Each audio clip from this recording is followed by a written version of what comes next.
Oi pessoal, tudo bem? Muito boa noite, esse é o seu canal, nosso canal English for Dreamers. Obrigado pela audiência, perdão pela demora do último vídeo para cá. Hoje a gente está falando de First Conditional, Zero Conditional and First Conditional, ok? É um prazer ter vocês aqui e eu queria falar dessa estrutura hoje para vocês.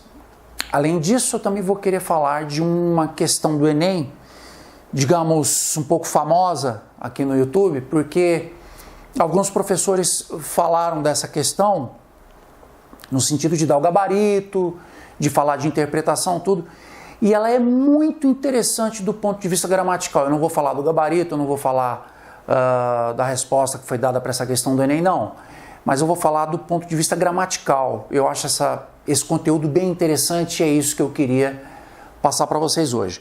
Então, começando aqui com o meu Zero Conditional. Zero Conditional. Isso aqui é alguma coisa parecida com aquela conjunção se no português. A gente tem, né? Se eu fosse para a praia hoje, eu ficaria o dia inteiro lá. Se eu trabalhasse meio expediente, eu teria mais tempo para ficar em casa. Alguma coisa parecida com isso no português. Porém, no inglês, a gente tem condições, a gente tem interpretações. Então, o Zero Conditional tem uma interpretação, the First Conditional tem outra interpretação. Existem mais, existem o Second Conditional, Third Conditional, mas a gente não vai falar disso agora. Esse vídeo vai focar nisso, mais essa questão do Enem. Então, vamos lá, pessoal. Ó. Então, Zero Conditional, eu tenho always true. Então, eu não tenho só uma condição, apesar de usar if na construção, não é uma condição que pode ser que ocorra e pode ser que não ocorra. Nesse caso aqui, ele é absolutamente verdade, é always true, ok? Sempre verdadeiro. Então, por exemplo, ó, if you heat milk for 5 minutes, it boils. If you heat milk for 5 minutes, it boils. Se você pegar a vasilha de leite, colocar leite e esquentar por 5 minutos, óbvio que ele vai ferver. Boils, ele vai ferver, tá? Verbo usado, no caso aqui para ferver, mas também usado para cozinhar, ok? The boiled chicken. Diferente do French chicken, do fried chicken, do frango frito, tá? The boiled chicken, o frango assado, frango cozido, the boiled chicken. Boils, então, para evaporar e para cozinhar, ok? Então, the Zero Conditional, eu tenho uma estrutura que é sempre verdadeira, ok? Aqui no caso, vocês viram. A estrutura do Zero Conditional, eu tenho if, ok? Como vocês estão vendo aqui, ó, if. O verbo present simple, ok? Plus, antes do mais aqui no caso, comma, é como eu falo vírgula em inglês, comma, tá? If plus present simple, comma, plus present simple de novo. Então, a minha vírgula, if you heat milk for 5 minutes, comma, ok? Comma, present simple de novo. It boils, present simple. Essa é a estrutura do meu Zero Conditional. Bom? Para o First Conditional. Agora, pode ser que o que eu vou fazer seja verdadeiro, seja concreto, seja real. Pode ser que não. Então eu tenho aqui, ó. If it doesn't rain, I will go to the farm. Se não chover, eu vou para a fazenda. If it doesn't rain, I will go to the farm. Ok? Então, a estrutura do meu First Conditional. If plus present simple, verbo no present simple, e doesn't, como a gente já viu aqui algumas vezes no ano passado, o meu auxiliar. Present simple plus simple future. I will go. E amanhã, calma, a minha vírgula. Então a estrutura é if plus present simple, comma, plus simple future. E a minha frase, if it doesn't rain, I will go to the farm. E como alguns exemplos, pessoal, de principalmente first conditional, eu queria que vocês prestassem atenção nessas frases, algo interessante na estrutura. Isso aqui é uma questão do Enem, para que a gente não deixe passar em branco. É de um site chamado Quadro, ok? Com K, Quadro. A questão do Enem está escrita lá, eu tirei desse site, quadro.com.br. E existem alguns vídeos no YouTube com essa questão, falando da resposta do gabarito da questão, sobre o que o Enem pede. E eu não estou falando aqui sobre o que o Enem pede. Eu estou falando aqui por uma questão de estrutura gramatical. Vamos dar uma olhada aqui, ó, o que acontece. Eu falo, if children live with criticism, they learn to condemn. Pronúncia, criticism, crítica, tá, pessoal? Se crianças vivem com crítica, eles aprenderão a condenar. O que é interessante aqui? De fato, toda criança que vive com crítica, ela será um adulto 100% das vezes que vai condenar todas as pessoas em volta dela? Tomara que não. Eu penso que não, como otimista que sou. Então, eu tenho aqui a estrutura muito mais como um first conditional, onde eu tenho uma provável consequência de algo. A segunda sentença, a segunda frase, é a provável consequência da primeira frase, ok? Naquela estrutura que vocês viram agora na primeira parte do vídeo. Porém, no first conditional, eu não tenho isso como algo exato, eu tenho no zero conditional, como vocês viram também na primeira parte do vídeo. O zero conditional, se eu esquentar uma quantidade determinada de leite por 5 minutos, o que vai acontecer com o leite? Vai evaporar, foi o que eu falei na primeira parte do vídeo. Isso, zero conditional. First conditional, talvez isso não aconteça em outra situação com outra coisa, que é o caso que eu acabei de citar aqui. Então, no first conditional, eu vou ter uma estrutura do verbo no futuro, uma conjugação de verbo no futuro. Eu não tenho esse futuro aqui em nenhuma frase dessa questão do Enem. Isso é interessantíssimo. Mas eu não tenho isso por escrito, mas está me dando a entender. No primeiro momento, eu tenho um indivíduo que é uma criança. Depois, essa criança será um adolescente, depois será um adulto. É o que a frase me faz entender, é o que eu interpreto daquilo que eu li, é o que eu tiro daquilo que eu li.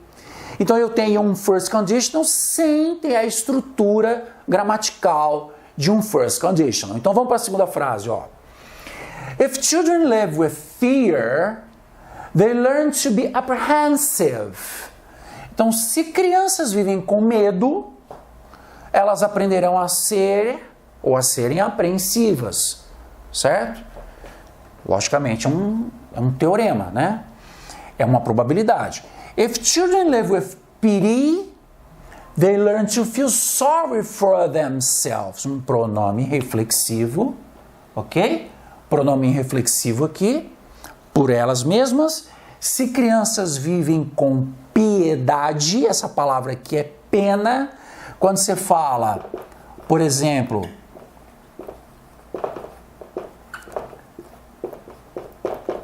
it's a pity, isso é uma pena. What a pity, isso é uma pena, que pena. What a pity, que pena. A gente usa essa palavra para, aspas, pena, dó. Em algumas regiões do Brasil a gente fala pena. Aqui em São Paulo se fala dó. Então, se crianças vivem com piedade, eu estou colocando aqui o substantivo, não estou usando a palavra pena, mas piedade, que vai dar aí um sentido muito, muito, muito próximo, elas aprenderão a se sentirem tristes, a se sentirem, a se desculparem o tempo todo, porque elas vivem o tempo todo com pena, elas vão aprender quase que a se autocondenar o tempo todo, porque tem sempre alguém sentindo piedade delas, tá? Isso aqui é o que o autor da frase, assim como a questão do Enem nos coloca, faz a gente entender. If children live with ridicule,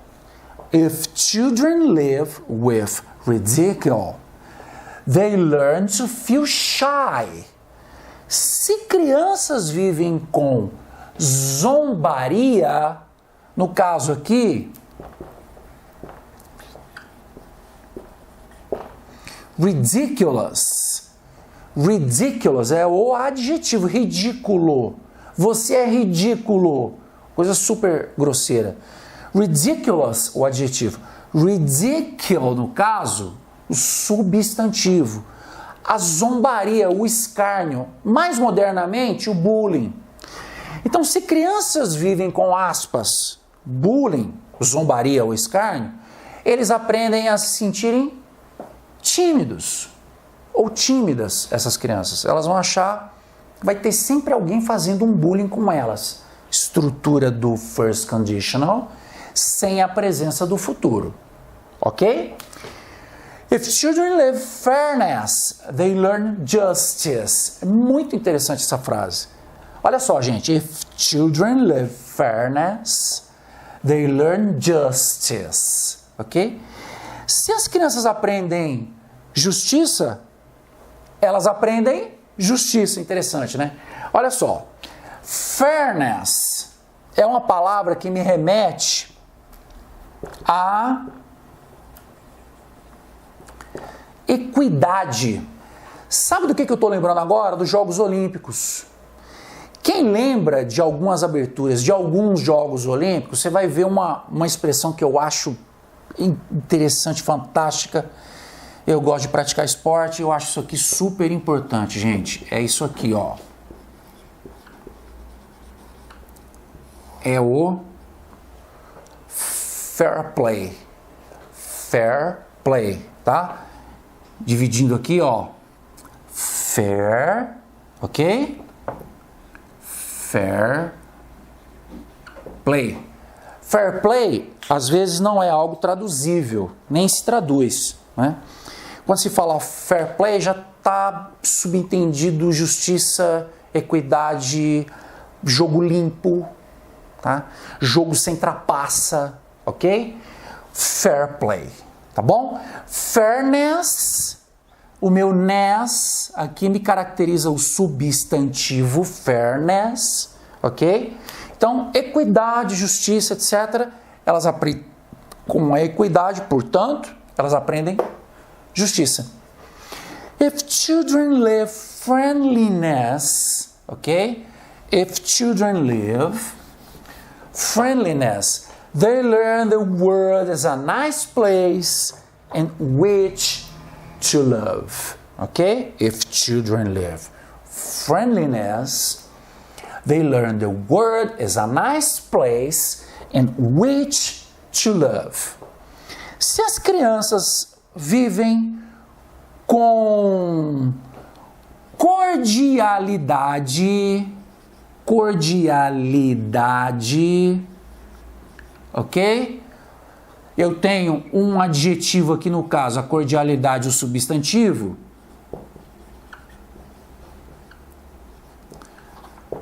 Friendly, eu tenho o meu adjetivo amigável.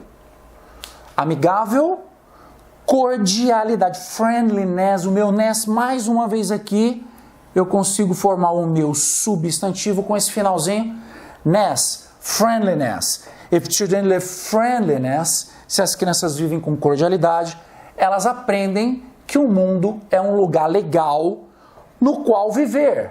In which to love, numa tradução um pouco mais literal. Ou então, se as crianças vivem cordialidade, elas vão aprender que o mundo é um lugar bom para viver, de uma forma mais informal, ok? Gente, muito obrigado pela audiência de vocês, mais uma vez.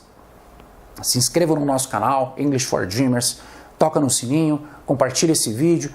Obrigado pela audiência de vocês, onde vocês estiverem, mais uma vez, obrigado pela audiência e nunca se esqueça, never stop dreaming. Nunca pare de sonhar. Até mais.